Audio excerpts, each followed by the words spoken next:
Good evening, and thanks for joining us. I'm Jake Salvey. And I'm Chris Hicks. Welcome to The Rundown, the #1 rated sports show by absolutely everyone. Let's kick off with some Siena sports. All right, so the men's basketball team lost the Albany Cup game last Saturday. This game featured a formerly undefeated Siena team looking to win back the trophy from the Great Danes and remain unbeaten under new head coach Jerry McNamara. It was a close game throughout. However, the Albany would go on a 12-run run in the final moments of the game to close out the Saints. Siena's next game would come against Xavier on the road in Ohio, and unfortunately, the Saints couldn't get that done either. However, Reed Deschamps, who formerly played for Xavier, was able to drop a career high of 15 points on his former team. The Saints' next game comes against the University of Miami at Ohio on Monday in Fort Myers, Florida. The volleyball team had a back-to-back last weekend in which unfortunately they added 2 more losses to their overall and conference record. The first match was against Niagara. The Saints would lose the first set, win the second, however they would lose the remaining 2 to get swept and lose the match 3-1. The Saints' final game of the season came last Sunday against Canisius. Although the Saints would drop the match to the Golden Griffins 3-2, the Saints set a few season highs to end the year. 68 kills and 65 assists on the game, also 104 digs, which was 30 more than any other match this season. Although Siena couldn't get it done in the finale, there are some positives and learning experiences we can take from that game. For sure. But in better news, the swim and dive team would triumph over Stony Brook at the Siena Swim Center on Saturday. The Saints would take a total of 10 event wins and multiple first-place finishes to win the meet 176-121. Leslie Dame would place second in the 100 fly, marking a top 10 time in program history.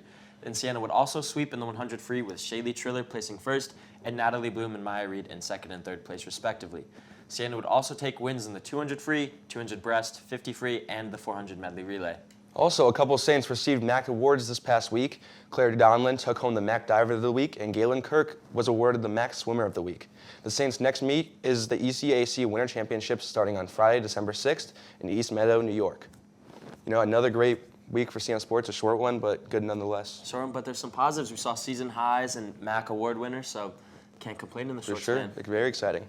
That's all we have for Siena sports today, but the Rundown's very own Steve Jones sat down with Siena College's Kelly O'Donnell to talk about his life and how he got into play-by-play. Let's take a look. So Kelly, we appreciate your time here on the Rundown. We thank you for joining us. So you grew up in Indiana. I did. And as a kid, what were your main interests? Oh, good question. Sports. Yeah, I Okay. played a little bit of everything growing up. Swimming, baseball. Wasn't very good at baseball. Couldn't hit to save my life. Certainly basketball. Growing up in Indiana, basketball's in the blood. I loved sports long before I thought there might be a career in it. That's awesome. So what sports did you play as a kid? I know we just talked about that a little bit. Yeah, soccer was the one that I played competitively. So when I was younger, up through middle school, I dabbled in a little bit of everything. And then once I got to high school, I played soccer and played varsity soccer and thought maybe I'd be good enough to play in college and got one offer and it wasn't the right fit. So that's when I decided to pivot in a different direction. Okay, and it looks like it turned out great so far. It did, yeah. It was the right decision for sure.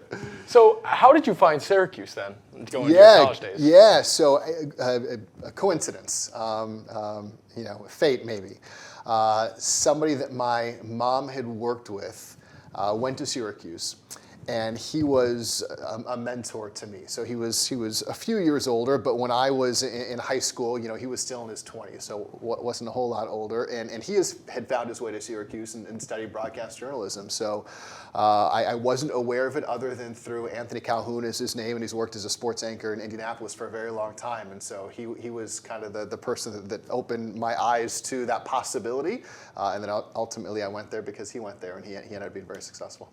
So then at Syracuse, we understand that you went to the Newhouse School of Communications. Yeah. What was life like there? It was awesome. I mean, most of my best friends in the world today are people that I went to college with, and we worked at the same radio station, and that was more than 20 years ago. So it was a terrific experience. And then from a foundational standpoint of what it did for my career, I owe everything to those opportunities. Not as much the academics, but they were great at Syracuse, but it was the extracurricular opportunities that I got. WAER, the radio station, where I got the opportunity to call basketball and football and lacrosse games for Syracuse and really work at that craft and put myself in a position to then ultimately do it professionally when I graduated. That's really cool. That's really cool. So were you always interested in doing play-by-play like we've seen you do? today? It was never my focus in the sense that I didn't think when I graduate from college, I want to be a play-by-play announcer full-time and this is how I'm going to make a living. And that wasn't it. When I decided I wanted to study sports journalism, I was more focused on reporting and anchoring and hosting and that side of the sports communications field. But I got the opportunity to do some play-by-play while I was at Syracuse and enjoyed it. And so it's been fun for me that I've had the opportunity throughout my career to do that on the side. And I worked for a soccer network in Miami for a long time called Gold TV, and part of my job there was play-by-play. So I did do it kind of as a day job for a while.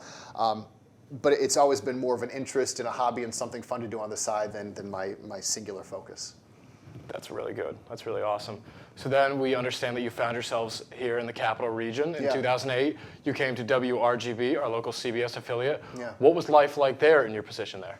Yeah, well, I was very lucky. I got to work with and learn from Doug Sherman, who is now working for ESPN and does very high-level college basketball. Speaking of play-by-play, that's his gig with ESPN. And loved it. It was great to be able to tell stories of the Capital Region. And one thing Doug taught me on day one of the job is I'm trying to learn my way around Albany. I'd never spent any time in the Capital Region before I moved up here for that job. He said when we're ranking kind of that hierarchy of sports in the Capital Region and what people care most about, right, sports fans in the Capital Region, what they care most about, he said Siena basketball is number one. And so that was long before I ever worked at Siena or had the opportunity to do play-by-play for Siena. So it's been great to kind of come full circle and now have that opportunity to not only call Siena my home, but to be able to do play-by-play and color for Siena basketball. So in 2017, you left WRGB to accept a job over here at Siena. Could you tell us a little bit about that? Yeah, it was in the communications office, and I've kind of, the job title has shifted a little bit over the years, but it's something that I still do as administrator for the college. I was looking for a change, wanted to get out of the grind of local sports, and you know, I spent a long career doing that job and had amazing experiences and wouldn't trade any of those moments, you know, for any other opportunity. But I was looking for something a little different, and I had already built some connections at Siena just through covering Siena athletics. I was a sports anchor and reporter at Channel 6, and a position opened up, and I said, well, this is different, and frankly, I'm not sure if I'm qualified to do it, but let me at least apply and see what happens, and found out more about it, and thought maybe this is something I could see myself doing, you know, working in communications and marketing and public affairs for a college. And took the job, and I'm very grateful, thankful that I did. So on the other side, too, you have also been in the role of professor for a little bit of time too, as well as play-by-play too. What has those experiences been like together? Yeah, it's fun for me because, you know, I never feel like I'm in a rut. Nothing ever gets boring, right? Because I'm doing so many different things. And I was teaching while I was still at Channel 6, before I left the station and came here, both as an adjunct instructor at Siena and then another communications school in the Capital Region that was the new school for radio and television. So I had some experience teaching, and an opportunity came up at Siena to teach a sports reporting class. This was before Siena offered a communications major. And I said, I'll try it. And it was one night a week. And I loved it. It was just so great for me to connect with students that share similar interests and have a passion for what I do, and the opportunity to be able to share my, you know, experiences and what I've learned and my stories and pass that on, and then see students like yourself to go on and be successful and do it. It's a thrill. So it's, you know, teaching is kind of always been a side job, but it's more of a passion than a job. I just really enjoy being in the classroom. And then, I had the opportunity to do some play-by-play too, which is great. So you've been the soundtrack to several different Siena moments, historic and so forth. What has it been like knowing that you are a part of Siena history as that narrator of these great moments? Yeah, it's a lot of fun. It's a thrill because it means so much to so many people, right? When we talk about sports, there's some people who it's their livelihood, right? Athletes and coaches, but for most of us, we're just fans, right? When we gave up on that dream, when I realized I'm never gonna play professional soccer, right? You're a fan of the sport and you're a fan of your teams. And so to experience that kind of inside the ropes, you know, even after I've been doing it for how many decades, and it's still sometimes I pitch myself, like this is so fun to be courtside and to be talking to the coaches and the players and have these relationships. So just blessed, I love doing it, and it's been great having these opportunities. Do you have a favorite moment that sticks out in your mind from Siena? I wasn't calling it, but it's hard to go with anything other than Onion's double order. So right, so that's Ronald Moore going back to his heroics in overtime, double overtime to beat Ohio State and advance into the second round of the NCAA tournament, right? So that would have been in 2009 in Dayton. And so I was working at Channel 6 at the time, but I was in the building there and watched it happen, and that was a magical moment for sure. And then to be in the locker room and talk to the players afterwards. Well, Kelly, thank you so much for your time. We really appreciate it here on The Rundown. My pleasure. Thanks for having me. Maggie, take it away. Good afternoon, everyone, and thank you for being with us. Matt Coloma, Stephen Jones, I'm Maggie Miller. We're going to get into some MLB news in just a bit, but for right now, we're going to talk about some news going on with the NBA. On Tuesday night, the Cavaliers traveled to TD Garden in Boston to play the Celtics. Before we get into more news about that game, I think it's most important to bring up the Cavs' historic record, 15-0. Let that number sink in for a moment. Only 3 other teams have won their first 15, the Golden State Warriors in 2016, Houston Rockets in 1994, and the Washington Capitals in 1949. Now, Stephen, this is your first debate on the rundown, so let's get it started with you. How massive is this for not only the Cavs, but for their new head coach, Kenny Atkinson? Well, first of all, we know Kenny Atkinson does not have the greatest track record, right? We saw what happened in Brooklyn over the years, and then now here in Cleveland, right? So this is kind of a second chance. He's bounced around on staffs and whatnot. However, he has the firepower. He has the superstars. Donovan Mitchell, it's about time. Darius Garland, we understand that he wants to be paid too. They want to have that 1-2 tandem. It's about time that Cleveland shows up. And for Kenny Atkinson, this is good too, between the staff and the team culture and all that as a whole. It's good for Kenny Atkinson and the Cavs. I would also like to bring up Evan Mobley. I mean, this is a guy they drafted a couple years ago within the top 5. He's a guy they brought in, and he's playing finally how they expected him to play. This guy is a defensive menace. You cannot score in that paint with him and Jared Allen. This team is just clicking on all cylinders right now, and I'm excited to see how they do going forward. Yeah. So, rolling back to the Celtics, they were 11-3 to start the season with 1 loss under their belt in the NBA Cup. They spoiled the Cavs' win streak in Tuesday's game with a score of 120-117. Now, Matt, with the Celtics finally getting their first win in the NBA Cup and a win against the undefeated Cavs, do you think this team is just heating up? I'd say they've already been hot. I mean, I think a lot of the attention has been on the Cavaliers because of that historic start, but let's not forget, Boston's the best team in the NBA by a large margin, I'd say. I mean, you got Jason Tatum, Jaylen Brown, Porzingis isn't even healthy yet. You still got Drew Holiday, Derek White, the list goes on and on, Al Horford. This is a team that we completely expected them to be the best team in the league, and I still think they are that. They're playing like that. Quite honestly, I don't think the NBA Cup really matters to them. I mean, they're focused on that Larry O'Brien trophy. They want to win those back-to-back NBA Finals.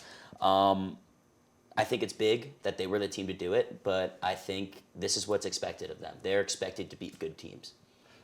The Boston Celtics have a chance to replicate teams that we all grew up with, right? We understand before us there was the Los Angeles Lakers, the great success with Shaq and Kobe before their turmoil, right? The San Antonio Spurs, the great success they had. The Golden State Warriors. They have a chance to recreate that. And you're right, like the NBA Cup for them, second nature. It probably doesn't matter, you're right. The taxing loss to Atlanta something, the big time win versus Cleveland's another thing. However, that Larry O'Brien trophy is the end goal. And they're shooting about 38% from downtown right now, and that's something that Joe Mazzulla and that entire team worked on in the offseason too. Not a lot of roster turnover, which is great too. They bring back that same starting 5, and they're thriving with the way they're playing 5 out right now. It's very impressive too.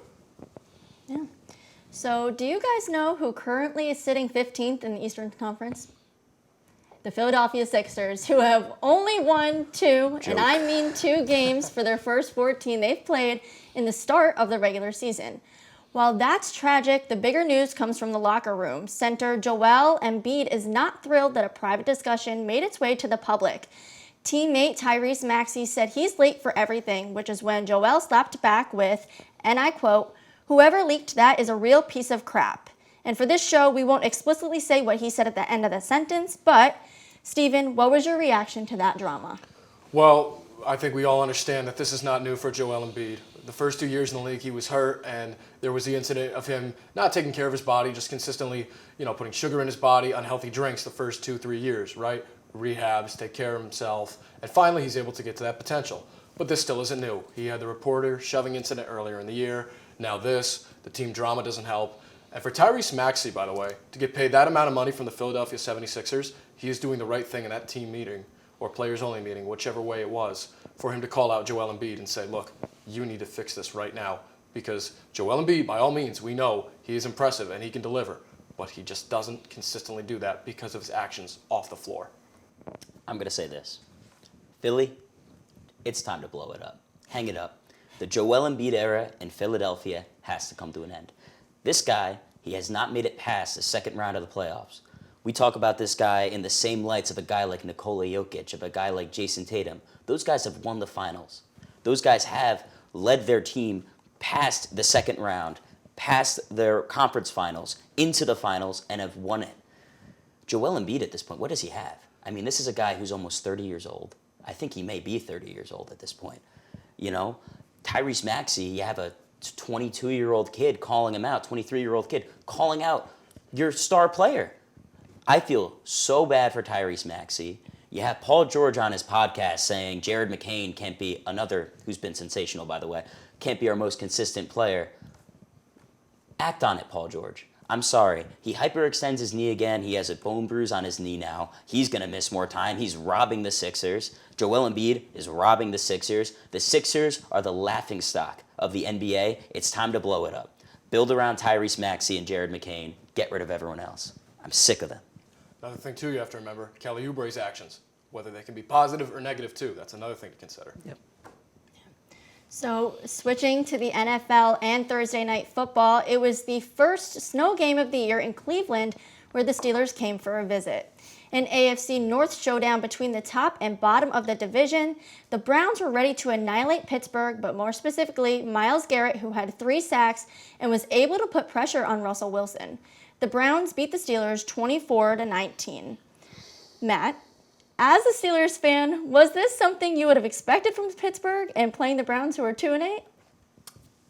I mean, yeah. This is the yearly Mike Tomlin. He's addicted to losing to worse teams. It is something he does every year. I'm not worried, I wouldn't say. I mean, those conditions were terrible. You're on short rest. But the Steelers beat themselves here. I mean, like, no one on the Browns played that well except Myles Garrett. Like, their defense was pretty good. But the Steelers beat themselves. They couldn't get anything going on the ground. Najee Harris averaged an abysmal yards per carry. He was slightly over 2. Jalen Warren, he was good, but he wasn't great. Russell Wilson had 270 passing yards. But what does it mean when you only put up 19 points? It means nothing against a Cleveland team that is sputtering. They are spiraling. They are awful. I mean, I'm not super concerned, but this is nothing new for the Steelers. What is more Pittsburgh Steelers than beating Baltimore, and then on Thursday night you're going to lose to the terrible Browns? There is nothing more Steelers than that, so I'm not shocked. Football tradition, right, Matt? Yeah, that's right. Yeah. But if you think about it, that bottom fourth quarter, the bottom portion of the fourth quarter, the latter stages, right? That Jameis interception with 4:28 to go. I wrote this down on purpose because it stuck out to me. 3rd and 10 from their 38, right? Pittsburgh gets the ball back. They have a chance to do something about it. Ice the game, possibly. Now Cleveland gets the ball back. Cleveland's time management of about 2.5 minutes and scoring within at the 57-second mark was huge. Yep. That time management, in my eyes, Crushed us. won Cleveland that football game. So, in essence, Mike Tomlin did get out-coached in the final 5 minutes of that football Absolutely game. outcoached. But Steve, do you think the NFL should cancel games when there's heavy snow like that? No, because what do you do in a situation where you have a team like Minnesota, who is a northern team, we know, playing in a dome, but then there's Buffalo, and we have a team like Tampa Bay in town, and they're not used to it. You're going to play with the elements. You're going to roll with the punches. You're not going to play the game at a neutral site, right? You're going to send that Tampa Bay team, who's used to 70 degrees on a nice sunny afternoon, to Buffalo. They're going to play in Orchard Park whether they like it or not, right? Doesn't matter if Detroit's playing in Minnesota and it's awful weather, but they've got the dome. Doesn't matter.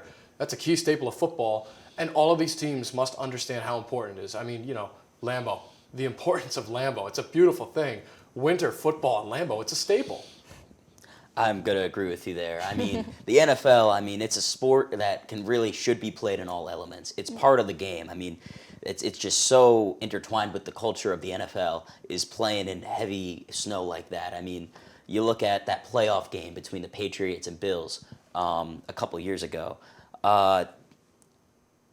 I mean, the biggest thing in games like that is teams got to get the run game going. You got to keep the ball on the ground, and that's why the Steelers lost. They couldn't do it. Yeah, I would just be worried about injuries. That was my only thing. Yeah.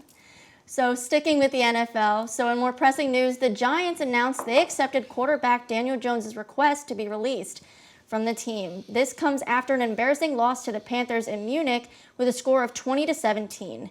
He finishes his Giants career with 24 wins and 44 losses in regular season games.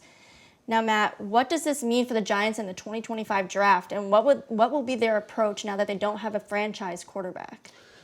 Real quick, calling Daniel Jones a franchise quarterback. That's hilarious. Second thing, the Giants are an absolute joke of a franchise, right? We can acknowledge this at this point. One, Daniel Jones was your starter for 6 years. There's guys like Bryce Young who are getting given up on after 1 year. Kenny Pickett now, he got given up on. Teams are giving up on these guys. If you can't come in and play at this level, development is a thing of the past. You got to come in and make an impact. Guys like Jaden Daniels are doing that. There are people that can do that. The way the Giants handled this situation, completely unprofessional. They put him at QB4, that's disrespectful. They had him line up at safety during practice, that's disrespectful. And now they're mad that journalists are covering this. Like, come on. They're an absolute joke of a franchise. But on to what they should do. I think you're probably going to get a top 3 pick in this year's draft, right? So you're going to get one of the quarterbacks. I think it's going to be Shedeur Sanders or Cam Ward. Personally, I think Cam Ward is a little more built for the NFL. He's a bigger body. He has a big arm. Shedeur Sanders is a little bit more of a dual threat, but I think the Giants just need a traditional quarterback back there, someone who can get Malik Neighbors the ball effectively. Well, for starters, you're absolutely right about the way the Giants handled it. It seems as if they really did not handle this thing professionally until, I would say, 2 portions of the timeline, right? The first several head coaches obviously had a very, very bad effect on Daniel Jones, right? Guys like Joe Judge, right? Pat Shurmur. Not the answer at all. Not the answer at all. Then 2022, you get it right. Brian Daboll comes in. He does his thing, takes care of business. Okay, Giants pay him. Okay, well, you're going to pass up on Saquon. We'll see how this goes. Awful. Injuries derail him. This year, just 2. The team chemistry, everything derails him again. And it seems as if up until yesterday, or at least this morning, with their statements they made, who knows how professional it really was behind the scenes, but it seems as if that was the last time they took it unprofessionally until yesterday with his statement. And now the team release press this morning. And I do agree with you there. Cam Ward, I think, is more fundamentally NFL ready than Shedeur Sanders because just the concept of Deion Sanders and that bloodline being back in the NFL, as great as it would be for the vintage concept of the NFL and all the retro fans, I do think that would bring a little too much distraction, to the NFL and to New York because we know how strong that New York media is. Of course. So finally getting into what has been going on with the MLB. Last night, the MVP awards for the regular season were announced. For the NL, it's no surprise that Shohei Ohtani would win this award, and the same goes for Aaron Judge, who also won the award unanimously. Ohtani's batting average for the regular season was .310, and he hit a whopping 54 home runs. Aaron Judge had an average of .322, and he hit 58 homers, so not quite beating his record. Now, Steven, I want to know your opinion on this, and I know you're a proud Red Sox fan, but do you think these two deserved unanimous votes for MVP? Well, hence the red tie today. But also, yes, they do. I don't think there's anybody as clear-cut favorites as they are. I mean, come on. We understand that Gunnar Henderson received votes, right? We understand that other guys in the National League receive votes too. Like I'm sure Ketel Marte and Francisco Lindor receive second and third place votes, but none of those guys that we're talking about are in the same game and practically same league as Aaron Judge and Shohei Ohtani, as crazy as that sounds to say. I mean, Aaron Judge, come on now. He hit .310 this year. Unbelievable. Shohei Ohtani, first year in LA, .310 too. Shohei Ohtani was born for LA. Aaron Judge was born for New York too. They were both meant to play in that environment, and let me check myself on that. Aaron Judge at .322. That's just as impressive as Shohei's .310. And by the way, this is just Shohei Ohtani in the DH role. Just wait till we have him again as pitcher and DH, or possibly if he reverts back to that outfield, playing those corner outfield positions too. Yeah, I think these are the guys. You know, we talked about a couple of years ago how baseball was kind of a dying sport. You know, the NBA and the NFL were starting to take over, and while I still think they're going to hold that position, the MLB is back, and it's because of these two guys. I mean, these are like Mark McGuire, Sammy Sosa, Barry Bonds level hitters, except they're doing it with no steroids. These are they're anomalies, both of them. Judge is the greatest hitter I have ever seen. When we grew up, I mean, it could be Alex Rodriguez. That guy was towards the end of his career. He's on the back half of his career. Aaron Judge is the best hitter I've ever seen. And the fact that Shohei Ohtani, while he didn't pitch this year, next year he's going to go back to pitching too. I mean, these guys are just phenomenal. No one else is in the same league as them. Maybe Juan Soto, who we'll talk about eventually with, impending free agency. It'll be interesting to see where he signs. But outside of those three guys, really, no one's close. It's a whole different league of ball player with those two. Exactly. Now, Steven, I want to know your opinion on Luis Hill winning Rookie of the Year over Colton Cowser. Well, obviously, for the O's fans out there, the O's fans are going to say, well, Luis Hill stumbled, didn't have the greatest playoffs. But at the same time, Colton Cowser had his spurts where he was good. I feel as if Colton Cowser played good against certain teams. He owned the Red Sox. I won't lie about that. He played good versus the AL East. However, there were spurts where Colton Cowser didn't look like as good as guys like Corbin Carroll have in the past, who everybody's comparing him to. Luis Hill, he had a switch to turn it on, turn it off. He didn't turn it off. We saw it a couple times just accidentally flicker on and off. However, he was just dominant. Those first, 8, 9 starts, he was untouchable. The month of May, unbelievable. He filled those shoes that Garrett Cole was supposed to be in miraculously. Oh, no. I absolutely agree with that. I mean, Luis Gil, we were talking about this guy as a Cy Young back early on in the season within those first 2 months. And then, he fell off a little bit. I believe it was June or July. He had a rough summer. But then he came back at the end of the year and had a really strong finish. Colton Cowser's great. There's no denying him. But I think a big part of it was the fact that you had 2 Yankee candidates. Let's not forget about Austin Wells. Austin Wells is, honestly, he would have been my second pick, and that I am slightly biased. I'm a Yankee fan, but he does play a more important position, and he plays that position very well.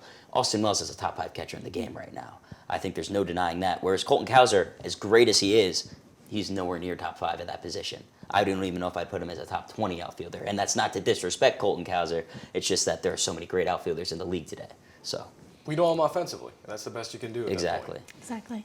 So quickly, I want to know your takes on the LeBron James drama unfolding. He took to social media to announce that he would be deleting all of his socials for the time being. So Matt, do you think this was a good call from LeBron, and how could the media have handled this situation differently? I think it's a good call from LeBron James. The last time he did this, I believe, was his time in Miami. That was the best iteration of LeBron James as a player we've ever seen, right? So I wouldn't be shocked if he averages over 30 points per game for however long this stretch goes.